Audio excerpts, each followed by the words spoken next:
We are the keepers of the flame, the sacred order. Let the ceremony begin.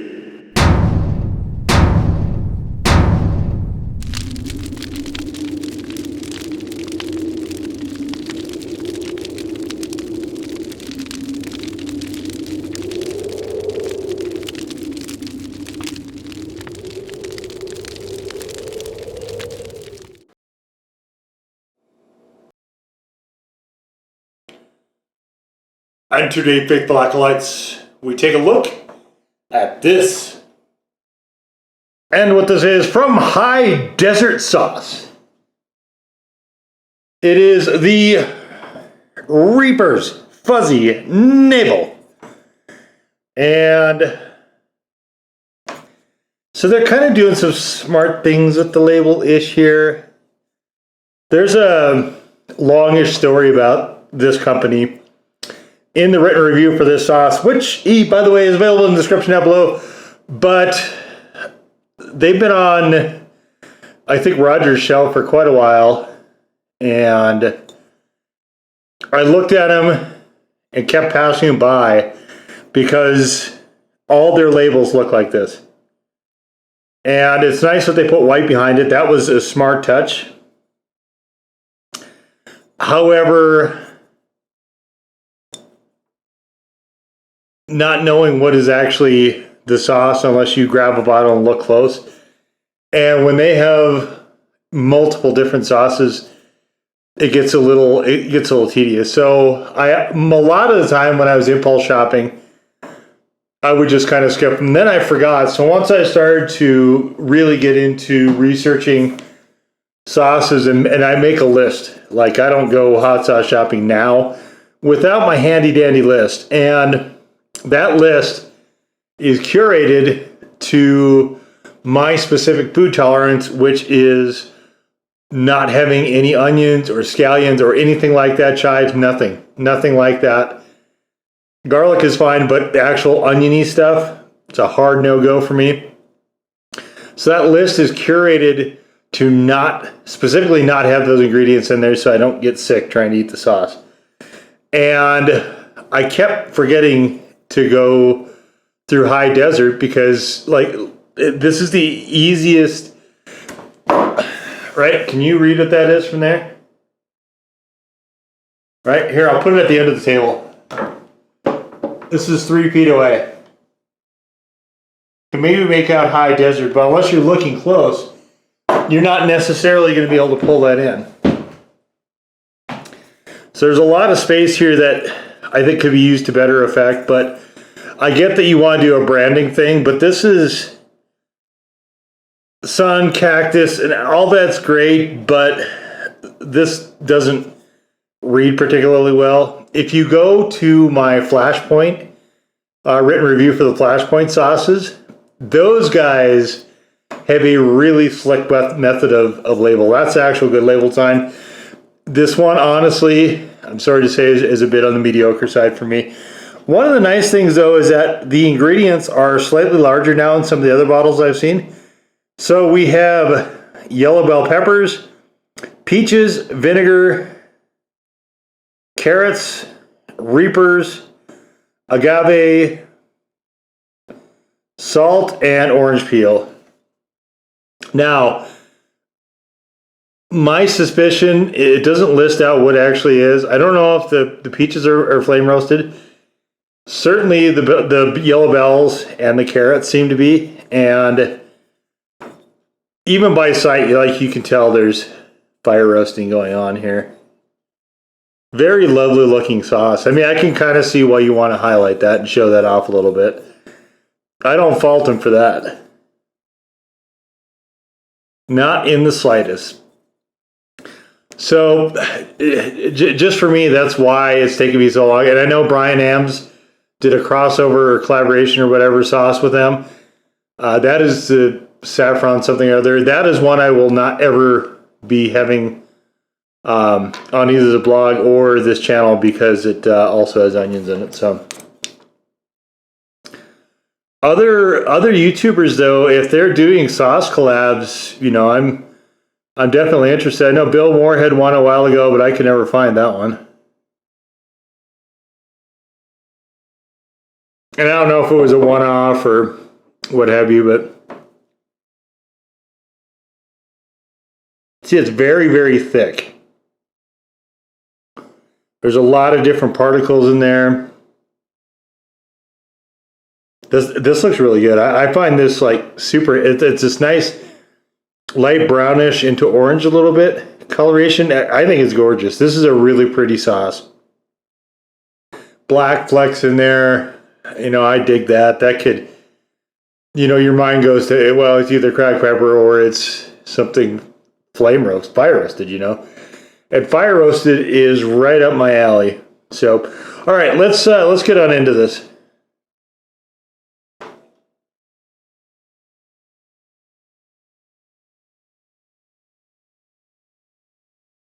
They call this the mildest side of hot, which I think is about right. There's a little bit of a spark in there, kind of a flash heat. It's very nice, though. I like it. It is somewhat on the low side, though, so I don't know that non-chili heads are going to be especially challenged by this. It definitely is going to push them a little bit, but for me, it's like I called it a 2. It's really not above that as far as heat. What's interesting, though, is at the beginning of this, you can see there's the neck and on down a little bit now has kind of been used. But this has gotten hotter as the bottles progress, which with chunky sauces, you kind of expect that you're going to need a little extra agitation to get everything mixed thoroughly, and they mention that as well in the label. You need space to do that, though. Thicker sauces in particular, especially if they're chunky, always seem to have that characteristic to them. It's just part of the deal. So mildest side of hot is, I would agree with that. It's one of the few ratings I've seen on a hot sauce label that I completely agree with. So flavor-wise, it's very vegetable-y. Like there's some back end of a sweetness. It's kind of interesting, this flavor profile. Very inventive. This is an innovative sauce. I really, really like what they've done with this. Honestly, I never would have expected this. So we get the flame roasted carrots and yellow bells. Like those are very, very prominent, but they're kind of like a mixed vegetable blend with a bit of fire roasting to it. Very nice. I really like what they did that. And then there are little grace notes of orange and peach kind of filtering in there. There's a sort of I almost call it a floating sweetness. And the peaches, for being a peach sauce, peach is not prominent as far as the flavor go. And then you have the bitterness of the Carolina Reaper that I think kind of amalgamates with those flavors and definitely lends things more to the vegetable side of things. Are the Reapers flame roasted? I don't know. It didn't specify which are flame roasted in here. And I get it. You try to keep stuff proprietary. I'm not upset at that. I'm just more curious as to what is actually flame roasted and what isn't. But putting the actual ingredients on there is good enough for me. You don't have to specify preparation. And I know I've kind of riffed on ingredients and labels, on and off in a number of reviews, but when you live and die with labels, there's it becomes very, very important, very prominent into the mix for considerations. All right, so yeah, heat wise, like I said, I called it a 2, and that's I think probably about where it is. All right, mildest side of hot, indeed. So the one thing with how unique this is I think it's really interesting. It works well with pretty much all the meats I've tried it on, including burgers. Maybe not hot dogs, actually, but a lot of the other ones. But with its flavor profile, it wants to be the star. It wants to be distinctive. And so picking a food that allows it to be that, this doesn't, I don't think, mesh super well just because of how it is. it starts to, it's kind of interesting. So if you put it with certain foods, it'll start to take away from the sauce. And the sauce is a composite of many different flavors. But if you start canceling them out, you kind of get into diminishing returns a little bit. So we're going to go nice and easy with chicken strips. You see them a lot on this channel and maybe other channels, I don't know. You see them a lot on this channel because they are, well, A, the ones from the grocery store are delicious. And I really like to have them. B, they're also neutral.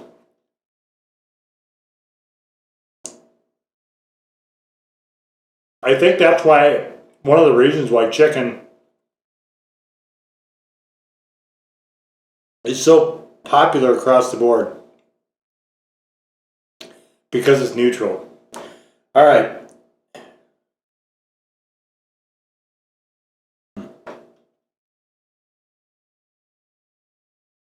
Our flavor is wild. It almost reminds me a bit of, let's see, how do I phrase this?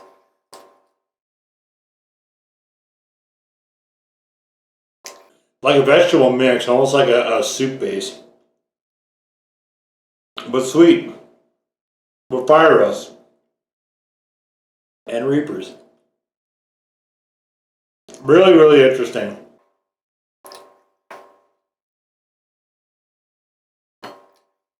I like the sauce quite a lot.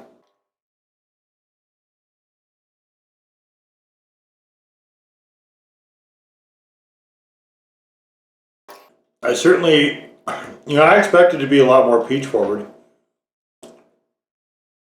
It's also made a fuzzy navel. It's a very aggressively peachy alcoholic drink, right? Usually.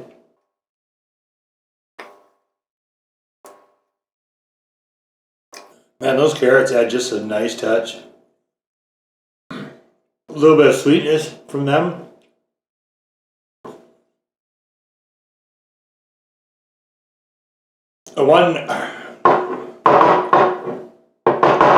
I guess it's good and it's bad, but I use a lot of the sauce when I use it. Tend to anyway.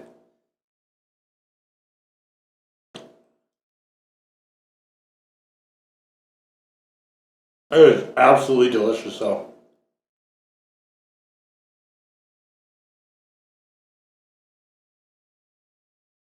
And it's another thing where I'm kind of kicking myself a little bit. I've seen it on the shelf for a while.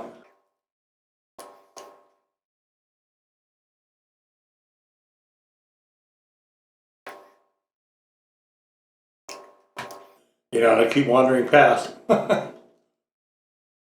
But with this as my introduction, they definitely know what they're doing. It's both an excellent, delicious, and thoroughly unique sauce. There's nothing else quite like that out there.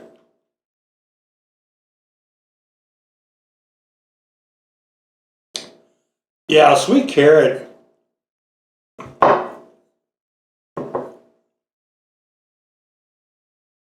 think that definitely is a pretty strong component of the flavoring here. I like it.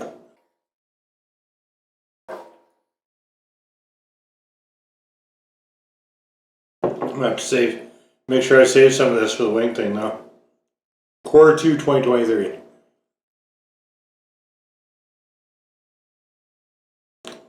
It was really refreshing. It's a really nice change of pace. It's got some lightness to it.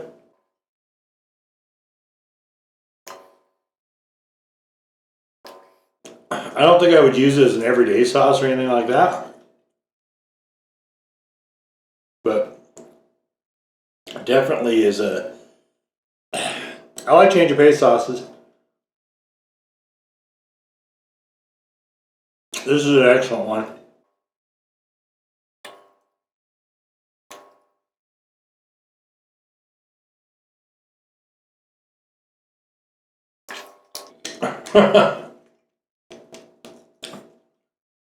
You see though, we're plowing through it.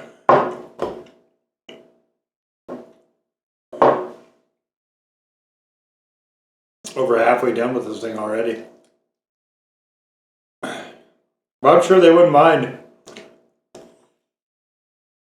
if I picked up another bottle. I'm sure I wouldn't mind either. Very nice.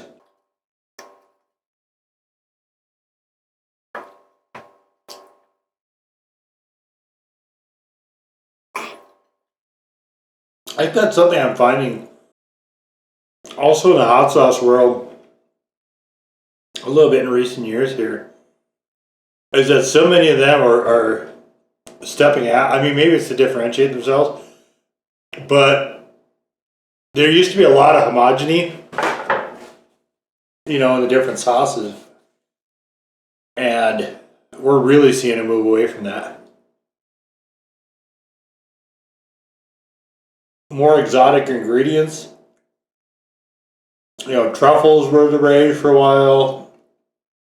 Then mushrooms. Actually, mushrooms are now. What was the other? Black garlic. These really high-end, exotic, gourmet ingredients. Mushrooms, I think, is kind of interesting. I'm not sure why that is the emerging trend now, but.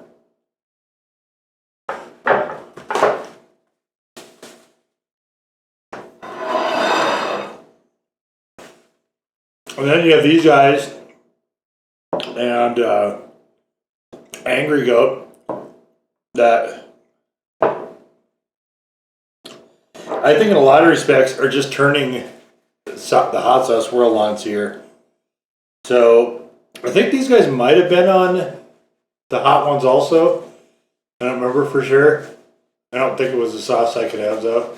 Definitely though, as an introduction to them, this one is an absolute banger. This is delicious, and I am 100% going to look through the rest of their line to see what else I can find from them.